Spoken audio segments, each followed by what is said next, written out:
Bueno, voy al móvil con Gabriel Prosperi. Gaby, ¿qué tal? ¿Cómo va? Bueno, Eduardo, estamos con Martín Lustó, con el protagonista de esta tarde aquí en la Facultad de Derecho. Ha presentado, como te decía anteriormente, su libro, Debajo del agua, con Ricardo Alfonsín como moderador, pero ya tiene retorno y te paso a poner en contacto, Eduardo, ya con el candidato a senador por Juntos por el Cambio aquí en la Ciudad de Buenos Aires. ¿Qué tal, Martín? Un gusto. ¿Qué tal, Eduardo? ¿Cómo estás? ¿Cómo va? Un abrazo grande. Igualmente. ¿Debajo del agua que está Argentina? ¿A vos te parece que no? Sí, totalmente.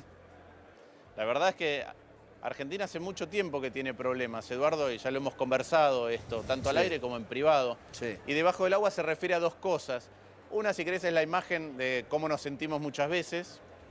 La otra tiene que ver con que, como un témpano, hay una parte que se ve y otra parte que es invisible, pero además hace referencia a una metáfora que es un escritor americano, que tiene que ver con dos peces que van nadando y otro pez más viejo se les cruza y el pez más viejo le dice, ¿qué tal el agua, chicos? Y los otros dos siguen nadando y después un rato dicen, ¿qué es el agua? Y hay veces que hay cosas que se degradan, que funcionan peor, pero son tan grandes y están tan presentes en nuestra vida que no nos damos cuenta de que están funcionando mal. Eso le puede pasar con el agua, los peces se contamina, o te puede pasar con el aire que respiramos, pero está pasando con el Estado en Argentina hace mucho tiempo. Sí. Es como también la metáfora de la rana. Si la pones en el agua hirviendo, muere automáticamente, pero si la pones en agua fría y prendes la hornalla, se va acostumbrando a ese calorcito. Es más o menos lo mismo, ¿no? Es muy parecido, porque además, de hecho, hasta en un momento estuve tentado en usar ese texto que creo que se llama Cómo cocinar una rana. Exactamente. Pero tiene que ver con esto de que hay cosas que son del entorno y son tan grandes que no cobramos dimensión de que están empeorando y nos vamos acostumbrando y sin perspectiva es difícil entonces evaluar dónde estás. Y cuando no evalúas estructuralmente en qué situación estás, la respuesta coyuntural a los inconvenientes tiende a ser mala. Exactamente. Bueno, a ver, el próximo presidente le va a dejar al otro. Si es Macri y llega a ganar, se deja a sí mismo una herencia pesada. Y si es Alberto, la herencia la va a recibir Alberto. Estoy hablando de 55% de inflación, 35% de pobres, eso significa 16 millones de personas pobres, el dólar a 60, digo, solo para mencionar algunos números, ¿no? Una herencia fuerte, pesada, ¿no? Que se deja Macri a sí mismo o Alberto. Sí, mira, yo te diría que mirarlo inclusive más estructuralmente.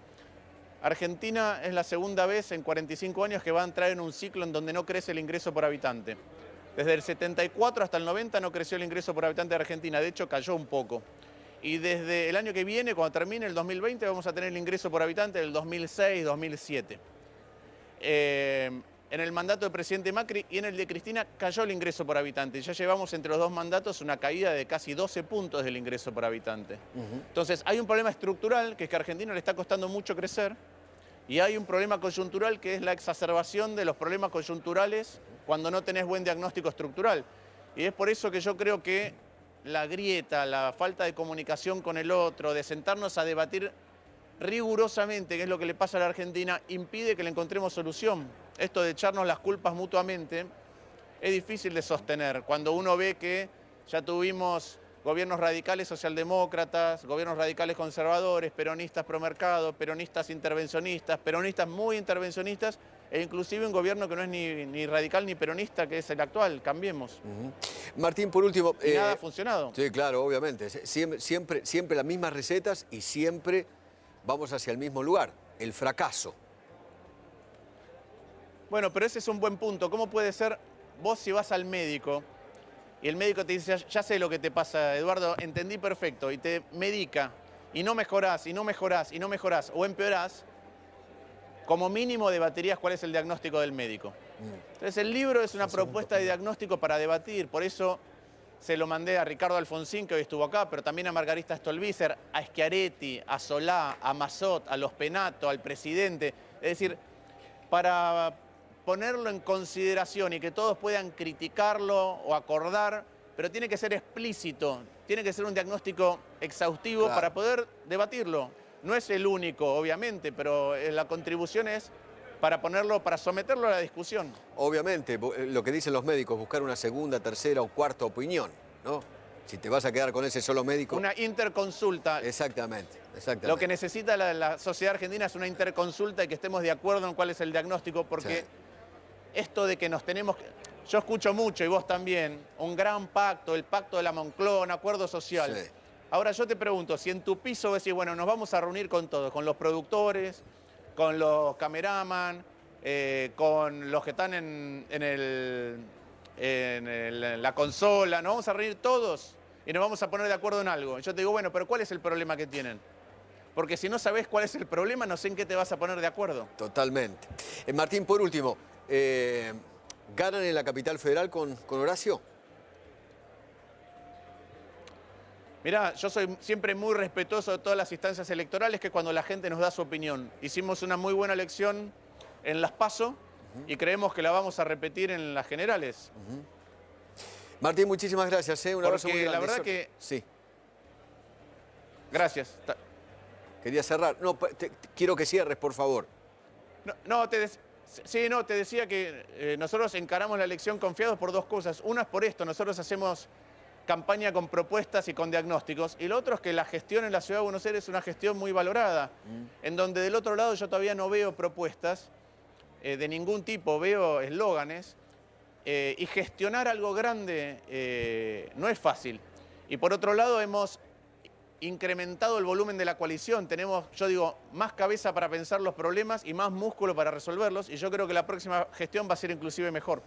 Abrazo, Martín, gracias. Un abrazo grande. Hasta luego.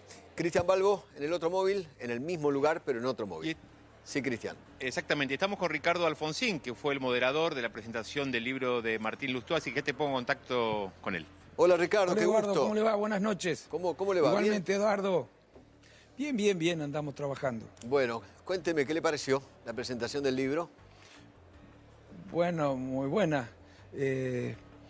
Agradezco en primer lugar que me hayan invitado y creo que es un libro al que hay que leer y sin prejuicio porque ha hecho un esfuerzo, Martín, para traducir en un lenguaje accesible, sin sacrificar rigor, cuestiones complejas, pero que nos permiten comprender por qué estamos en esta situación, ¿no? Y bueno, a partir de esta comprensión, todos los ciudadanos tal vez empecemos a reclamar de la política una solución que se haga cargo en serio y con rigor técnico y político de los problemas que tenemos. Ricardo, recién hablábamos justamente con Martín.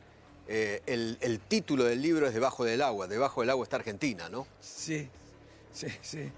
Bueno, vamos a ver, tenemos muchos problemas, no son fáciles de resolver, yo escuchaba que Martín hablaba de los consensos, sí. Me parece que en la Argentina no hemos comprendido la importancia que tienen ciertos acuerdos para enfrentar problemas complejos, no hemos comprendido que la grieta no es gratis, que tiene mucho costo y tiene costos incluso para los sectores lo que es lo que más preocupa, más vulnerables de la ciudad, los sectores más humildes. Me parece que hay cuestiones que debemos abordar entre todos. Terminar con la grieta no es terminar con las diferencias, es terminar con la incapacidad de procesar de manera civilizada esas diferencias, es terminar con la idea de que, bueno, la culpa la tienen todos los demás y nosotros tenemos siempre la razón, las cosas no son así. Bueno, me parece que hay que dialogar más y estoy seguro que la sociedad empezará a reclamar este tipo de actitudes, espero, porque si no va a ser difícil superar la coyuntura y recorrer el camino al desarrollo. Ricardo, ¿finalmente se reunió con Alberto Fernández? No me he reunido todavía, he hablado con él antes, sí, antes de que fuera candidato. Sí. Le aclaro una cosa, Eduardo, la diferencia entre las reuniones que pueda tener yo y las que tienen otros radicales es que las mías se saben. Y me he reunido sí con Santiago Cafiero y he manifestado, por supuesto, mi disposición a aportar todo lo que pueda aportar, en primer lugar para terminar con la grieta y para generar las condiciones que nos permitan a través de los consensos enfrentar en conjunto los problemas que tenemos que enfrentar. No los resuelve un solo partido, ni siquiera los resuelve la mayoría de los partidos. Se necesitan acuerdos también con los sectores del capital que tendrán que comprometerse en un esfuerzo mayor y con los sectores del trabajo que tendrán también que comprender las limitaciones que impone hoy la realidad. Se necesitan acuerdos entre los principales actores políticos, sociales y económicos. A a ver si aprendemos un poco de la historia, leyendo un poco lo que ha pasado en el mundo y cómo han hecho los países que tuvieron que enfrentar problemas difíciles como los nuestros, la Europa, por ejemplo, después de la guerra, para salir de la devastación que habían sufrido. Solamente con consenso lo pudieron hacer, si no, hubiera sido imposible.